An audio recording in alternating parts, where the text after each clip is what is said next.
This program is brought to you by the Media Liberty Alliance Foundation in cooperation with OBBM Network TV, bringing citizen-led, creative local media to the forefront of local communities to foster a greater understanding of constitutional liberty and appreciation of what makes us truly free, starting with you and me.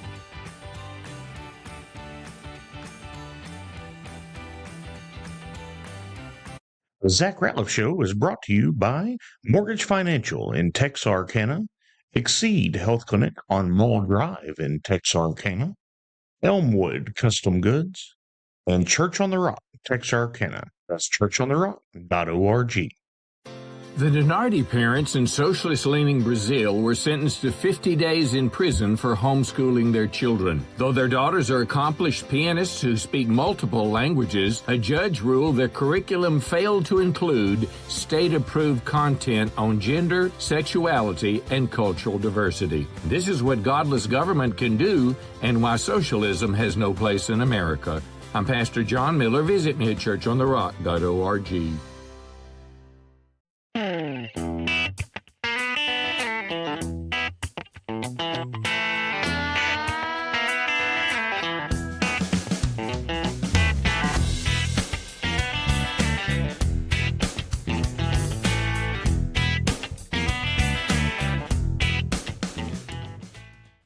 Hello and welcome to the Zach Rateliff Show. I'm Zach. I'm Adam.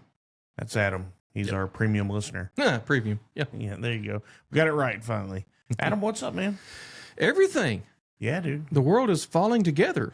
It is falling together. You know Something. what? Hey, God is good and still on the throne, so that's what matters. Man, today I woke up at peace. I had a dream overnight that it just took me back about 25 years when I used to lead a little worship here and there. Yeah. I'd pick up a guitar somewhere and just start into something. And not that I was ever any good at it, but there was a time where I could find some peace in any situation just through some prayerful worship, musical prayerful worship. And I prayed that happened, and I just woke up at peace. That's biblical.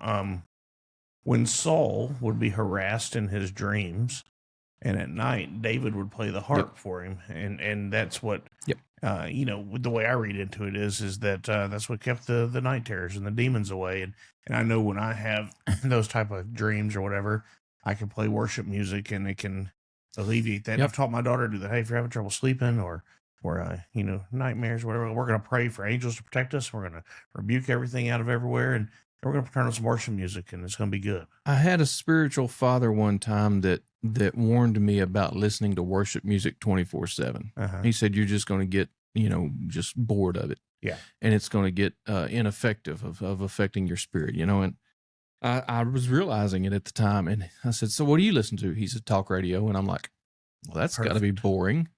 And now here I am in politics, and that's all I want to listen to. Is here you are producing the Zach Rateliff Show. I don't know about producing anything, but producing waste. Anyways, if this show has a producer, you're well. So maybe you'll find somebody better. We're doing good. He's taking applications. He's not. Pay is low. Hours are long. Mm-hmm. There's a lot going on. There's an article that I want to start with, and the definition I want to go into. I want to get to what is socialism, okay, and what that looks like, and all these people running as socialists, and what that means in the two-party system. But I want to start with this article from Eric Daugherty on X.com, and it says, just in, Senator Tom Tillis, Republican, this is going to be the Democratic wing of the Republican Party, or formerly known as the Rhinos, just announced he's blocking the SAVE Act, planning to vote nay if it's in the reconciliation package, because SAVE is a waste of time and an exercise in futility. So here's my problem. Before we get in, this guy's a joke. We've known he was a joke. Anybody that follows politics knows he's... I vaguely recognize the name. I was going to ask where he's from, but it doesn't matter. North Carolina. He's a swampite. He only votes with us when we don't need him. When it doesn't matter. That's exactly right. When it's a bipartisan issue. Yeah. Or, just something that he probably won't vote with us on the make time, take away daylight savings time thing, right? And whichever way that goes, he's going to do whatever's best for the uniparty. But here's my deal. As we start thinking about what socialism, what, we're getting ready for our county commission here in Bowie County, and organizational meeting. Yeah, organizational meeting in different counties around the state of Texas, and are starting to do that as it's primary season, getting ready for the big election, and why does it matter who you vote for, right? Why does it matter who wins? Like, we're gonna, me, I like to say, I was elected precinct chair of my Republican precinct. And so does that mean I'm going to support every Republican always? I would like to think so, until there's a guy like this that he won't even do what the people want. He won't do what 81% of the total population, much less 90% of the Republicans want. So why do we allow that as a national party? Why do we allow that? Well, that's what gets, and then that's what disenfranchises people. Exactly. We were at a meeting on, when was that we went the other night? Monday? The Monday night, yeah. So we were at a meeting on Monday, and a guy stood up, and it was everything I could do not to speak up. Because, pretty much any room, my voice carries enough, I can be heard if I want to. Whisper. Yeah, and it doesn't matter. And, there were only 40 or 50 people in this room. It would have been real easy to be heard. Right. But I knew that wasn't my place, trying to be respectful of the lady putting it on and the people in attendance, and as we're supposed to do as Southern gentlemen. But he said, and we're going to go support every Republican because that's what matters. Yep. Whoa. Listen here, buddy. And then he goes, because it matters to advance the Republican agenda. Okay. So there are 10 pillars of the Republican agenda. Well, there's 10 principles, but let's go a little further with that meeting. The lady hosting it had her own 10 or so ideals, not necessarily principles. I don't remember what she called them. I didn't look at it too close, but as I looked at them, I didn't recognize them to be the Republican principles. That's right. She was not necessarily, this meeting was not necessarily a Republican meeting, but everybody there is a Republican, which is okay. Which is, I think, great. But anyways, to not to take away from her organization or her efforts. No, and working on getting her. She herself is a precinct chair for the Republican Party, so there's that. But to address what you're talking about, this is why I went to our state convention with the goal that I had: accountability through the Rule 44, if that's what it comes to. Right. If we have somebody like you're talking about here that doesn't represent those 10 principles, it is. It is. Still. But at the local level, we still get to vote for those candidates. That's right. So since we get to vote for them, our local party also has the responsibility to hold them accountable. Look, I think a lot of the problem is our local party thinks that when we talk about censure, it means removing. That's called recall. We don't have that law. All right. Censuring simply it could be slapping somebody on the wrist, or if we go with the level 3, it could keep them from running on the Republican primary ballot. Right. Okay. Well, if they're the Democrat wing of the Republican Party, as you say, then they're welcome to go to the Democrat Party. Yeah. They're also welcome to try to run as an independent. Let's not talk about that. Yeah. Except that's my whole point here. In the last few days, what's been on my mind, I say the last few days, the last 3 weeks, it's been on my mind. We got a lot of controversial candidates running for federal office of sorts in the Republican Party in Texas. Yep. And they're controversial enough that we're supposed to believe in be Christians and believe in family values, and these people are out doing their things. How are we supposed to vote for that if we believe these ourselves? Well, here's the deal. Because we got to support all Republicans. We have to support why? Because we have 10 principles that say this is what we as a party believe. Right. And if you as a person believe those principles, then I can get behind you. Or my opinion is I'm going to elect this person, and if he does something that goes against, if he does something in office as my representative that goes against these principles, then I want to hold him accountable and not let him run again in our party. Or make sure everybody knows that in the last term he violated these principles. That's like level 1. Well, and if it's bad enough, then we give him level 3. You know what I'm saying? Yeah. Well, so and here was what the rest of the statement, and it might have been. Well, anyway, here's the Paul Harvey of it. Is that the guy said because the guy said, well, the Democrats are good about sticking together. Yes, that's true. The Democrats are, and I give them credit for that all the time, because they will lie to you. They will steal from you. They will rob you blind, but they will stick together and tell you that they didn't, and tell you that they did it in their best interest, and they'll all have the same story. So, do we want someone that will tell us what we want to hear, or that will stand by the principles that we supposedly follow? Well, thankfully in November, we've only got one choice. Otherwise, we're voting for the people that don't have the principles that we have. Right. We can't hold them accountable. No. That's the other party. Yeah. So, I mean, the same can even be said, and I'll give you this. Maybe I'm talking out of both sides of my mouth on this, because when it comes to the Ken Paxton election, I know that morally, some of the decisions he's made don't jive with what I try to strive. Now, however, I believe that politically and what's best for our country, he's done enough towards those principles to make me vote for him. He has a record of defending the state of Texas against the federal government. He has a record of defending the people of Texas against the federal government. That's why I'm voting for him. Yeah. So, I'm not electing electing deacons and preachers. If we were electing a preacher, I'd have a preacher nominated for that position. Yeah. But the other side of it is that where was my mind going? Let's just look at the track record of that particular problem in elected people across the board. If I want to hold his personal issues against him, then I need to hold the fact that I'm a habitual speeder against myself and probably you. There again, I'm judging. I don't know. You may be a perfect driver. I have ridden with you one time, but I was in the back seat, couldn't see the speedometer. We're rolling. But you get my point. We made good time. A sin is a sin is a sin. We had a great lunch. And with Serban. Serban. You need to get Serban on this show. Yeah.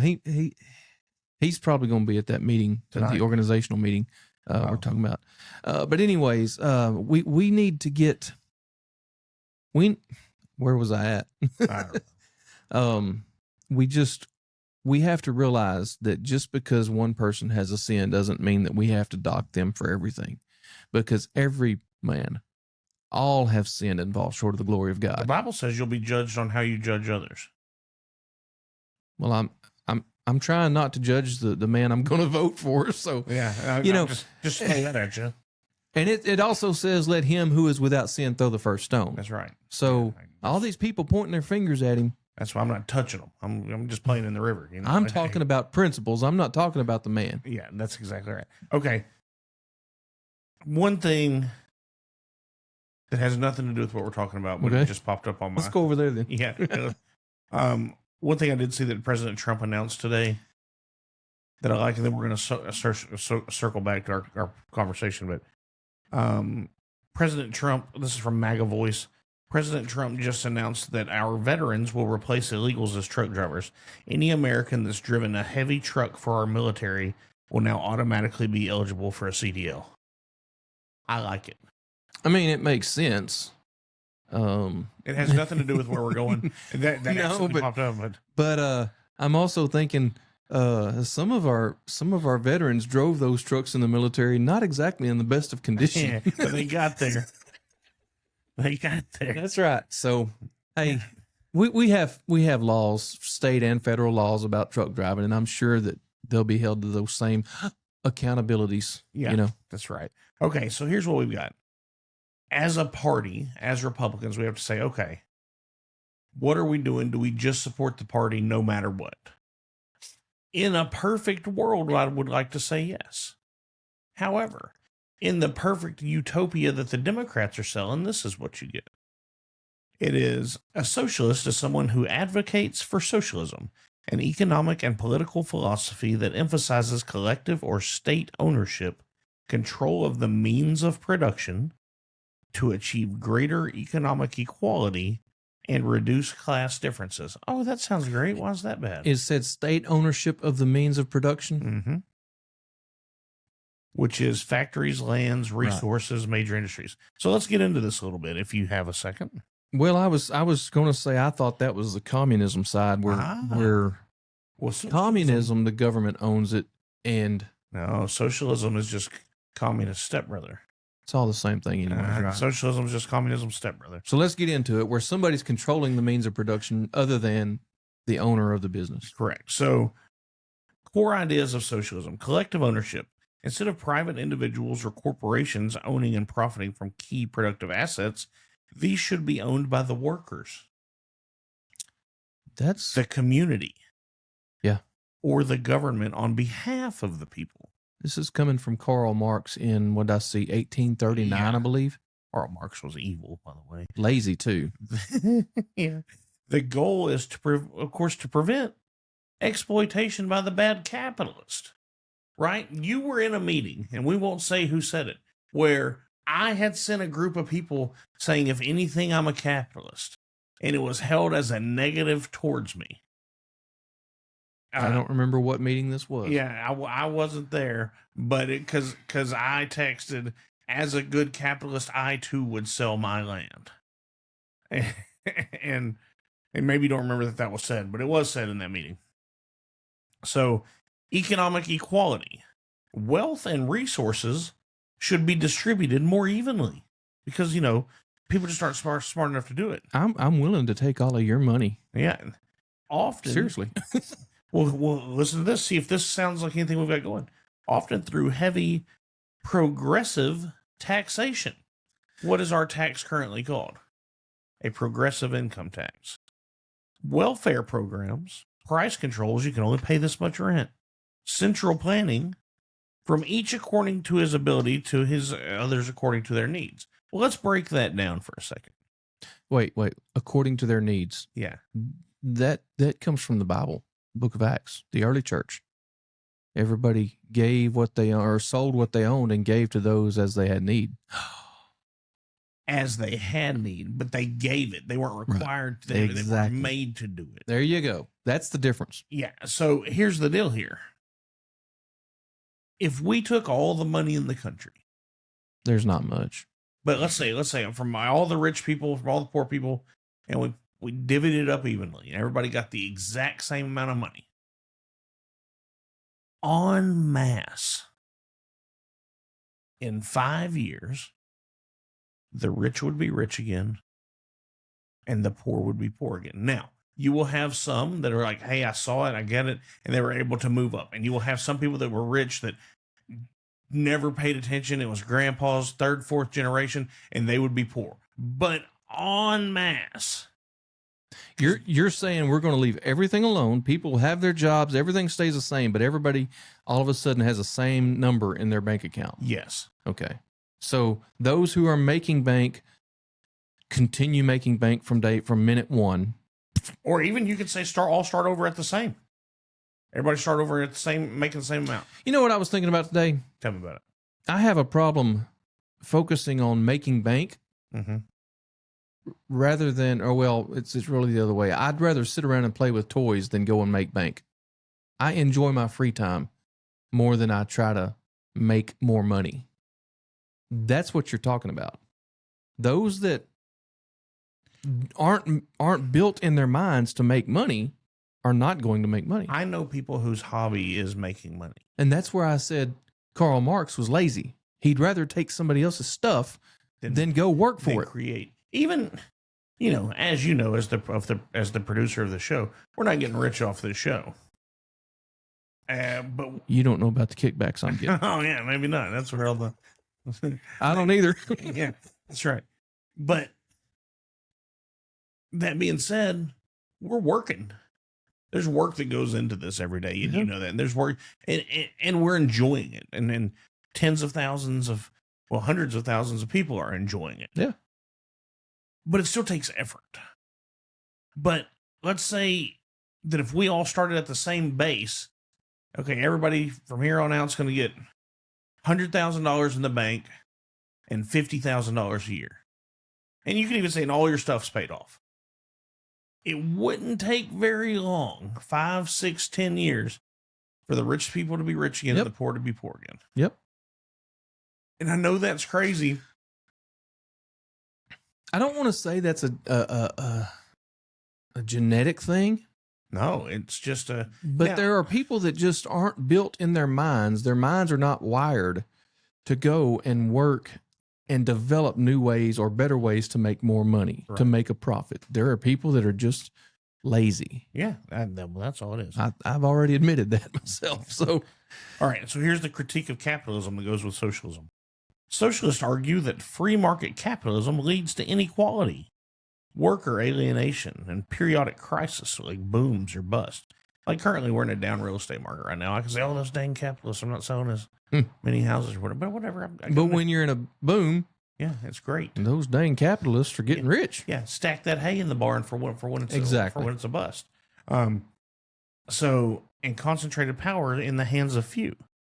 Well, I don't see it that way. I choose currently to do what I do. Now, I have many other skills and I've done many other. However, this benefits me. If it got too bad, I'd say, well, I'll go do something different. However, we hadn't gotten to that. You could be the door greeter at Walmart and get a solid paycheck every day. Yeah, and still do what I do. Well, yeah, true. So there's that. So historic and intellectual roots of socialism. Socialism emerged in the 19th century. That's the 1800s for some of y'all. During the Industrial Revolution as a response to poor working conditions, urbanization, and perceived excesses of the laissez-faire capitalism. Key figures are utopian socialist Robert Owen and Charles Fourier, early idealists who experimented with cooperative communities, Karl Marx and Friedrich Engels, scientific socialism and Marxism. They viewed history as a class struggle predicted capitalism's collapse and inspired revolutionary socialism leading to communism, which is where you were a second ago. Later developments of democratic socialism. Democratic Socialists of America. Reform through elections, not revolution. Fabian socialism and market socialism. Well, that's interesting. So then when you get here to the variants of socialism, democratic socialism, achieve goals through democratic means. An example, Bernie Sanders and some Nordic policies, accepts private property in many sectors, but pushes for strong welfare states, unions, and regulations. Critics argue it tends toward big government and dependency. Or National Socialism. Y'all might not have heard of National Socialism before. It's a distinct, discredited 20th century variant, which is the 1900s, probably, right around the 30s and the 40s, that combines socialist rhetoric with extreme nationalists, racial ideology, and an authoritarian control. Generally not considered true socialism by left-leaning socialists of today. Well, that's not exactly true, because one of the socialists of today also ran for Maine in office and just had to ran for office in Maine, and he had a National Socialist tattoo of the German Workers' Party, and because he was a Nazi supporter. Right. But then there's libertarian or market socialism. This is rare, but it tries to combine worker cooperatives with markets. So where was I going with all this? One, socialism has been tried a whole bunch of times. Two, a whole bunch of places. In a whole bunch of places. Two, it always has to do with taking from somebody who is able to do more than you. Yep. You want to go with that into what I saw today? Yep. So I felt like that was a good lead into. I think it was a Newsmax article or report that came out that talks about, where'd it go? You sent it to me. They're saying that the Democratic Socialists of America have a new political platform calling for major changes to the structure of the U.S. government. They were going to do away with basically election of the president by the population, whatever means electoral college is what I mean. And they're going to put the president under the control of Congress. And you said something about Supreme Court, but I got sidetracked real quick in the article. Yeah. And I went to their platform, He's got ADHD. I've got, what were we talking about? Yeah. In their platform, one of the things that caught my eye and my attention, because I have ADHD, it was a squirrel. Yeah. They were talking, well, the whole thing is talking about taking a day off work. Yep. Well, I'm sorry, in their model socialist world, nobody's going to work. They're all going to be taking a day off work. We've already seen what happened in the USSR. People just stopped working. The shelves went empty. Yep. And because why are you going to bust your hump over here when your neighbor's like, oh, I'm going to get paid the same as you. I'm not going to do anything. Let's go back to your situation. Everybody gets $100,000 starting point today. Yeah. Okay. First of all, nobody's going to be able to afford to eat tomorrow. It's going to take time for the supply chain to begin working, if anybody wants to work in life. Well, let's stop at that point. What you're calling for is zero minimum wage. Yeah. Okay. And just so we're clear, because when people say, what do you think the minimum wage should be? I often get looked at sideways because I go, I don't think there should be one. You get what you're worth. That's right. Because if we're just going to make up numbers, I think everybody should make $1 million an hour. Let's just say if everybody had $1 million in their pocket right now, that's going around right now on Facebook anyways. Oh, is it? Well, yeah, somebody shared it. Most of the people I know with $1 million, you wouldn't know it if they walked through that door. Well, and that's a very good point. They know what it took to get there. You know, the rest of us, if we're given $1 million, the question is, what's the cost of a Big Mac if everybody has $1 million right now? Just magically, okay. First of all, going through the door because you don't have anybody working. Nobody's going to be at work. Yeah. Okay. Eventually, somebody's going to get bored and come in and want to make a sandwich. Well, the problem is they're going to make X amount of sandwiches, and now you can't get any more because the truck driver's not working. Yeah. And it just goes, and it just so you can't just imagine that if everybody got rich overnight, everything's going to be better. It's not. When I started working for a certain company, it's not even going to get better over time. It's just going to go downhill and never get better. I started working for a company when I was 20 maybe. I guess I didn't know you until a few years ago. 20 or 21. Have we known each other a few years? We have. Yeah. 20 or 21. I took this test, and it was one of these entry tests that you take on the computer, and it tells you how your personality is. Side note, if you're ever doing one of those, just go extremely yes or extremely no. Doesn't matter. They just don't want anybody in the middle. Okay. Especially on a sales deal. I don't like sales. Right. Because you would never do extremely. My wife says I'm too honest for a lot of things. Absolutely. You would never, because you wouldn't you would extremely disagree or extremely agree. You'd be, well, I can do this, and you'd be in the middle because that's you. And so it would grade you lower. But if you ever want a sales job, they put you through one of these. Do extremely yes or extremely, doesn't matter. So when we go socialist, I need to be prepared to vote or to prepare one way or another. They just want somebody that can make it an exacting decision is what they're looking for in that. So anyway, guy comes out. He's like, "Hey, took your test. We're gonna bring you back for a second interview." But yeah, fine. And I wasn't really worried about it. Maybe I was 20.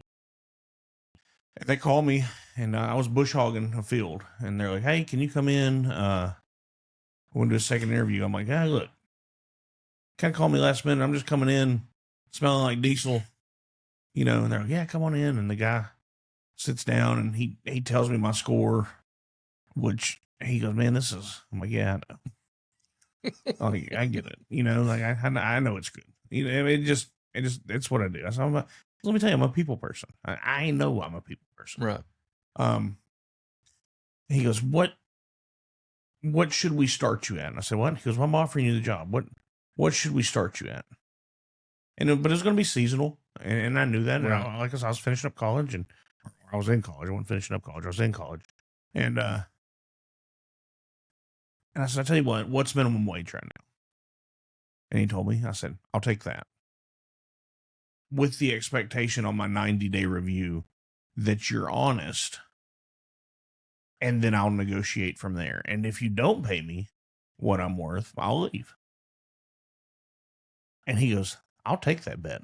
Mm-hmm. I said, okay. And this was October, going into retail and going into Christmas and big box retail. Of course you'll take that deal. Right. Especially when you saw the scores on this. Yep.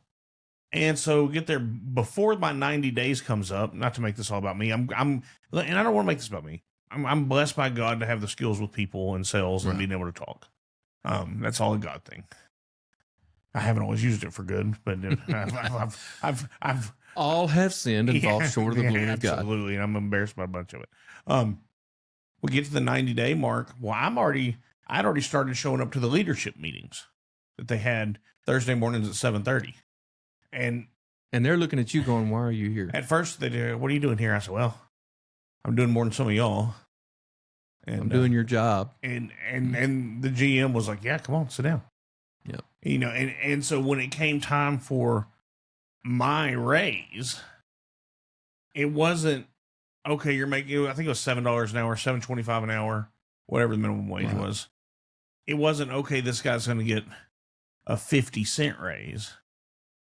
I said, I want a $10 an hour raise. Mm. I want to be making $17 an hour, right? Because you can't afford to lose me. Yep. Done. He recognized it.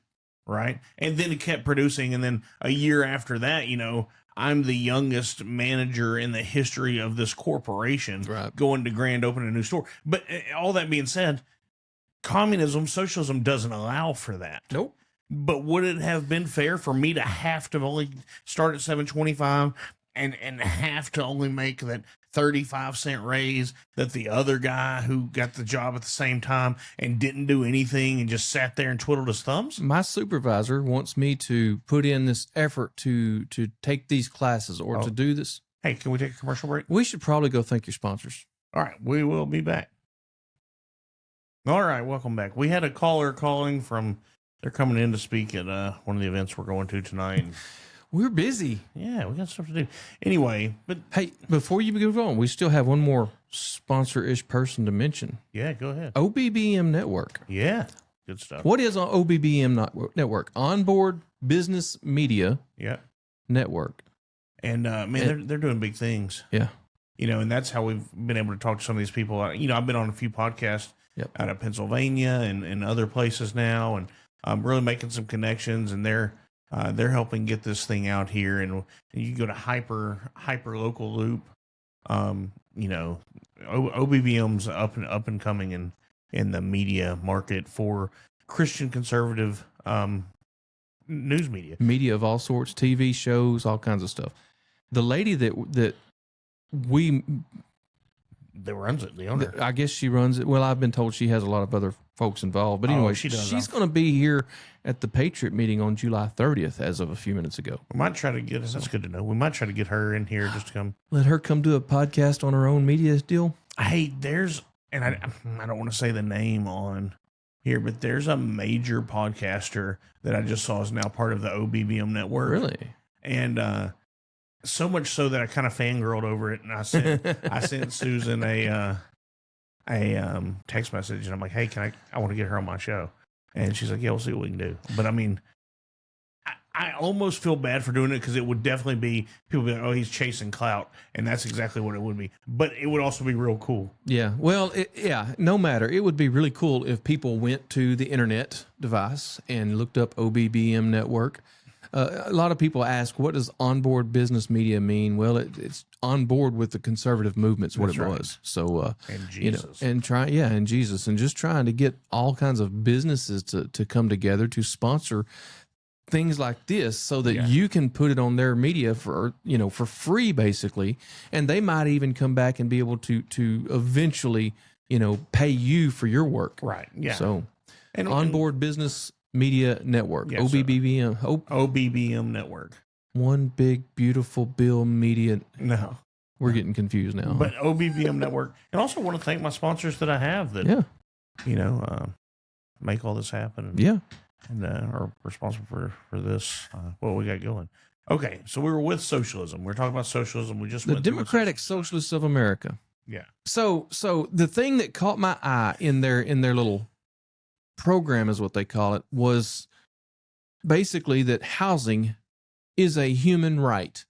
Comfortable housing is a human right. I think it states that in that page. So you don't want people to have houses? Well, no, I don't think anybody needs a house unless they're willing to work for it.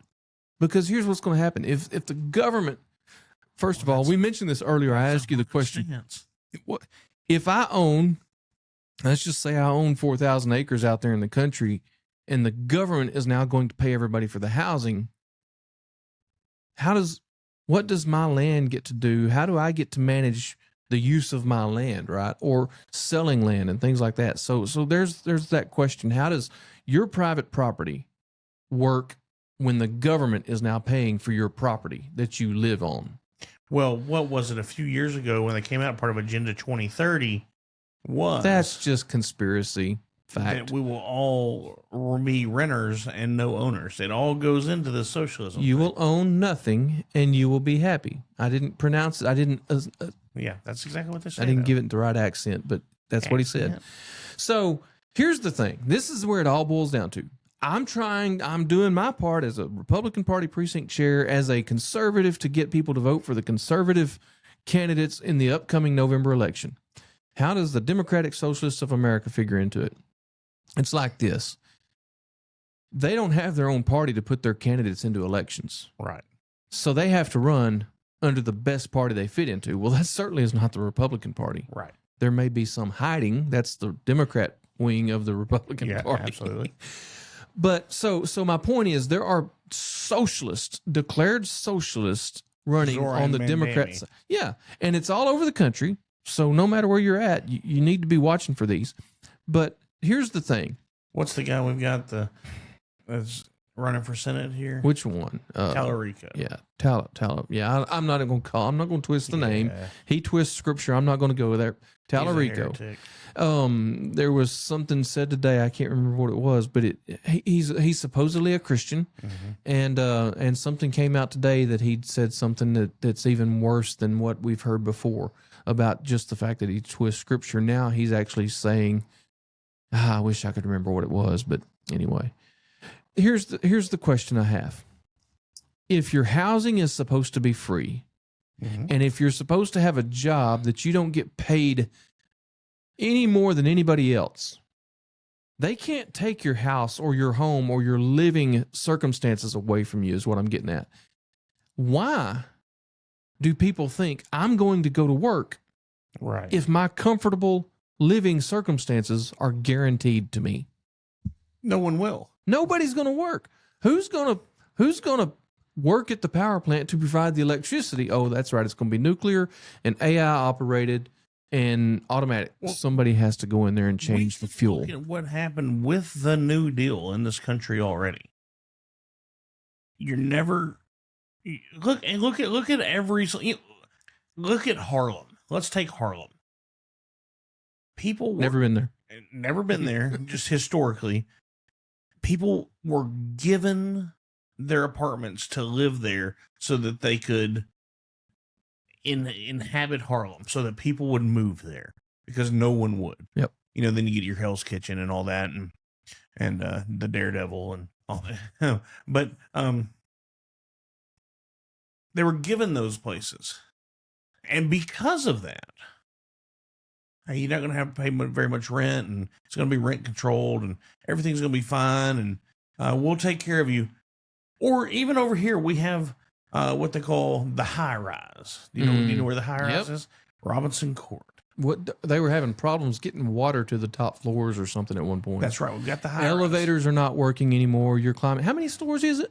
Yeah, it's a few. 8, 10 or 12, maybe. Yeah, maybe that's right. When I was in banking, had quite a few customers lived in the high rise, and they got their Social Security check, and they got their, their whatever their other there's 2 checks that comes out, disability and Social Security, and some of them maybe couldn't work, and I could see that, but that was enough, right? They lived in the high rise, and they dealt with whatever the bed bug infestation was. Comfortable housing. But it wasn't. One guy had a coin collection, and he's probably 90, and he came in all beat up one day. Yep. And I wish I remember. And I said, "What happened?" He goes, "They knew I had the coins, so they kicked my doors down, took my stuff. Wasn't enough to do. Police couldn't get up to the high rise because the elevator. Yep. There's only one of them working. Anyway, that's why your 2A is so important. Yep. So, and you won't have that under socialism. That's right. And so, but they're just happy enough because they don't have to go to work. Give them what they need to be just enough to think they're happy. Well, to think they don't have to leave. That's exactly right. We're going to give you an okay house. We're going to give you just enough food. You know what? Maybe at the first of every month you can. Why do you think? And this, obviously this isn't a race thing. This is whoever. Why do you think so many people are pushing back in these states where SNAP has dropped junk food? Like, what? We can't buy this. Why am I buying your? Look, I understand I'm overweight. I work hard to buy what I want to. Now I probably need to slow that down some. You don't use government money to buy what you eat. No, that's exactly right. I use Zach's money. Unless somebody offers to buy you. Which happens often. Unless I forgot my wallet and I'm about to eat on Adam's dime tonight. But no. Adam's waiting on that paycheck. He gets late tonight. Yeah.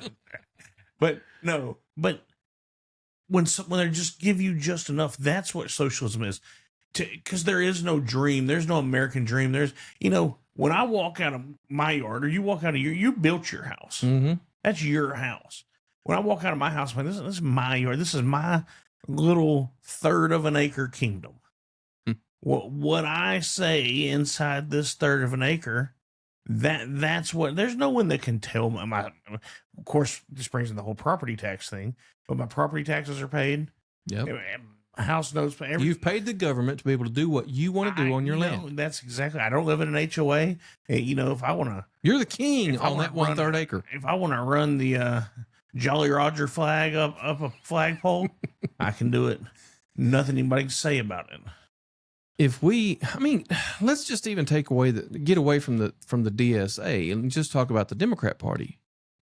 There are Democrats out there. Again, I'm telling you that there are DSA members that are running for office and holding office within the Democrat Party as a Democrat.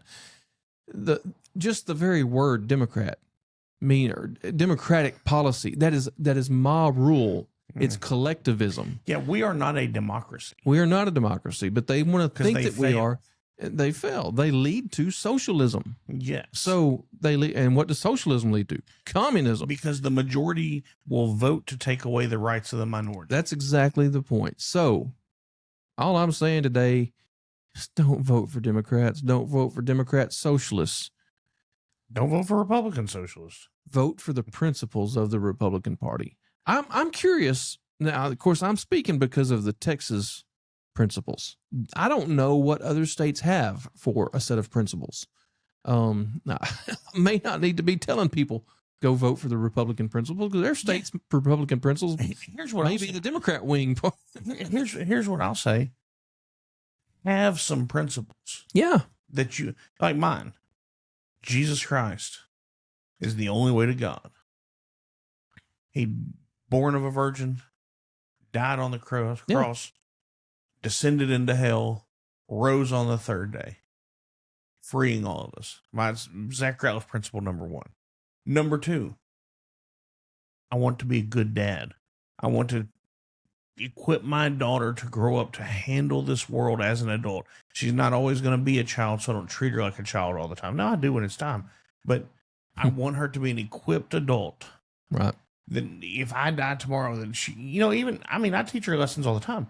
Going down the road, hey, this line means this. This is why we're doing this. This is why I'm making this decision. Yep. And all the time she said, Dad, why do I need to know this? I said, you just will one day, baby. Because someday I won't be here. Because my dad still does that with me my entire life.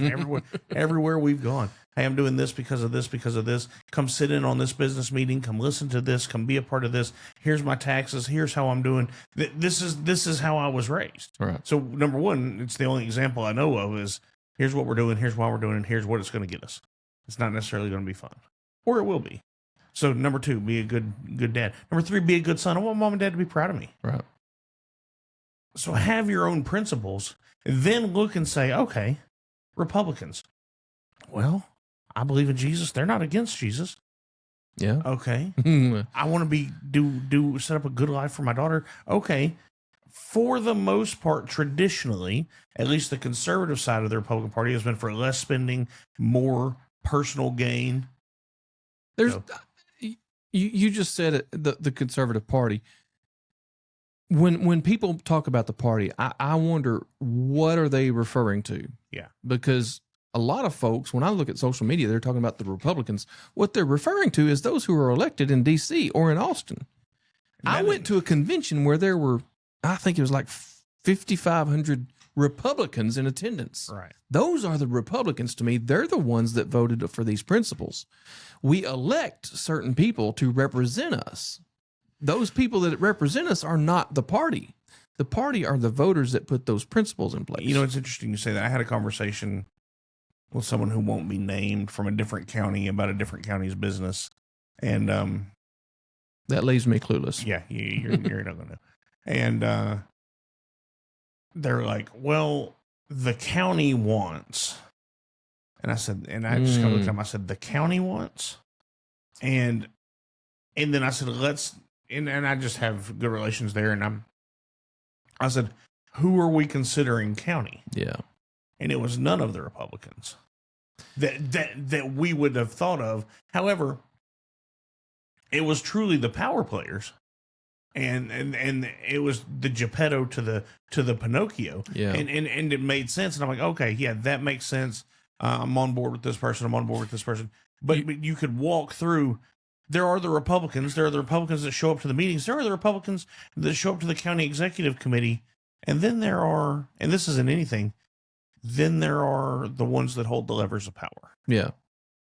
And that is where we need to have the same message as the guys in the grassroots that are out waving the sign. And because that's a whole different, now in this case, and I think in Bowie County too, a lot of the power players are on close to the same page that we are. So I think we're getting there pretty quickly. Certainly. We're definitely working towards. Monday night was a good step in that. But it's good to know who's really running. It's the golden rule, right? The man with the gold makes the rule. Not the whole treat people like you want to be treated. Right. The man with the gold makes the rule. And as long as we don't acknowledge that, then we can't make any changes. That's right. We have to be willing to stand up for ourselves. That's where the accountability comes in. And I want to be clear. I said a while ago that those 5,500 people or whatever at the state convention, those are the party. Those were delegates that represented the voters, the Republican voters from our county, from our state. Mm-hmm. So the voters, to me, are the party. The people that get elected are representatives. And if they don't represent the voters, we have an accountability arm, at least in Texas we do. And that's all I'm asking for. Yeah. Vote for our principles. Yeah. And when the person that you know you voted for doesn't represent you, you need to talk to your precinct chair, your first line representative to your party, and ask for accountability. Yeah. And when the voters ask all of those precinct chairs, the county party for accountability, it's incumbent on them to represent in the Republican Party. Republican means representative. It's incumbent on them to give that accountability. There you go. All right, let's knock out some articles before we get out of here. Let's see what we got. I think the horse is still dead, so. Yeah, so we have where I send myself text messages with all the articles, but it's been a busy work day today. Okay, let's see. The truck drivers thing, that was cool. The Senate is holding an anti-taxpayer fraud meeting right now. Did you see this? The U.S. Senate? Yeah. You mean they're doing something? Did you see who all showed up? No. It was with Nick Shirley and James O'Keefe. Every single Democrat didn't show up. Interesting. That's from Eric Doherty and Fox News. I got an email from the John Birch Society a while ago. I'm supposedly a chapter leader for Texarkana. Am I in your chapter? Yeah. Well, anybody in Texarkana is supposed to be in my chapter. We should probably focus on that at some point. Have a meeting. But they wanted me to forward an email on to my representation. Here I am. Yeah. Well, I'm in your precinct, aren't I? Yeah. Right now, I am my own precinct chair. Yeah. Anyways, they wanted me to talk to my congressman and my senator to repeal the 17th Amendment. I'm good with that. To be clear, that's to send the election of the Senate back to our state legislatures. Legislators. That way, legislature, we can get senators who will represent our state. That's because that's the way it was set up. That we could do a whole show on that. Yep. I'm with them too. Politico.com. Todd, you can call me prophetic on this one if you want to. Todd Blanche's chances of becoming Attorney General could hinge on who? John Cornyn. Now, here's the deal. I don't know. Todd Blanche. That's the guy that was nominated for it. Yeah, for Attorney General. Yeah. So because the previous one was the lady that left. Yeah. I can't remember her name. I know what you're talking about. I can't either. Blonde hair from Florida. Used to be a Democrat. Anyway. Bondi? Yeah, Pam Bondi. So here's the deal. They all used to be Democrats. It doesn't matter what state or county you're from. Here's the deal. I said, whenever this primary started happening, if Cornyn doesn't win the primary, he will be a thorn in our side. And it's proven to be true. So far it has. So we'll see what he does on this Attorney General thing. We'll see where he goes. Okay, go ahead. And so we'll see that. We'll see on the SAVE Act. We'll see on a few other things. Maybe he comes with us. Maybe he just accepts it and goes down gracefully and, is like, I'll run for president or something. So it depends on his political aspirations, or maybe he wants to run for governor. 24 years in the same office. Don't you think he's probably just going to retire and enjoy the government benefits? Let me throw this in there too. No, they don't. Well, he's already rich from who knows whatever else. Did you see Lindsey Graham didn't wind up being that rich after all that time? No, I didn't. Yeah, he was only worth like $1.5 million or something. That's all they can track. Okay, I'll give you that.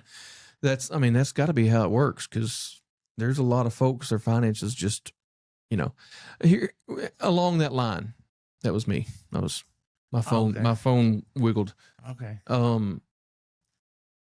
The going back to the 17th thing. Yeah. Lindsey Graham ish. Yeah. If we had the 17th Amendment repealed, then that governor would not have selected his sister to take his place. The legislators would have appointed somebody, which might have been her, but they would have been the one to make the decision, I think. And I think the ceremonial thing on that is because there's an election going on this November. Yeah, so it is still January, but it's still, if the legislature gets to decide, to me, and the way I understood it happened before they passed the 17th, before it was ratified, state house. At any time when they were not happy, they would recall that person. So let's talk John Cornyn. Which Mitch McConnell. Who knows? Most of our, in this case, Mitch McConnell would have been removed, because who knows what they would have done. Right. That's Kentucky. That's their business. We get that McConnell's. I need to show you something else. I think I might have already showed you something else. But that's my point is John Cornyn may or may not have lasted this long in the Senate. That's right. Without the 17th Amendment. All right, let's end it on a fun note. Is that possible?